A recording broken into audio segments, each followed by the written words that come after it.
Alrighty. So the MMIW case today is about Caitlin Berry.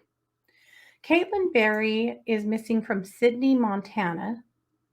Sydney, Montana is this teeny tiny little town in Montana, only 10 miles off of the North Dakota border. Oh, okay. So way east.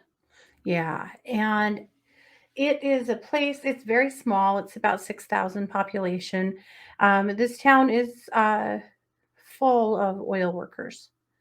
Mm, And that's important because one thing we know is that the areas where we have seen the MMIW populations, you know, more missing and murdered Indigenous women, historically have been places where there's a lot of oil activity because it yes. brings so many strangers into town, which is a huge worry. I'm going to share her missing poster so that you can see her. Beautiful, beautiful girl. Uh, so she went missing on the 21st of December. One concern is that her missing posters say that she is white. She's actually a half Native American, according to her family. And so, it's not a big deal because she looks quite white, except for that it is. Mhm. Because all too often we see people being, uh, misraced, race inappropriately on missing posters, and it does make a big difference, Right. and It does.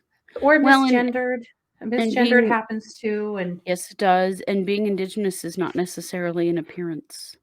It yes, might be, and yes, maybe it isn't. and maybe it isn't. Yeah, yep. So this is dear Caitlin. She is about 5'4". She was born in 1995, Oh, she's so the same she's age like as my about son. 24 years old. Yep. And she is, or 23 years old. She is 100 pounds. She has brown hair that's just about shoulder length. She's Hmm. teeny tiny. So the day that she went missing, she walked out of her apartment. She didn't drive, but she frequently would walk down the road to a gas station that she liked to frequent. And so on this day, her family thinks that she walked down to the gas station. It's a concern because to get to the gas station, you had to, from her house, she had to walk through a truck stop uh, parking lot.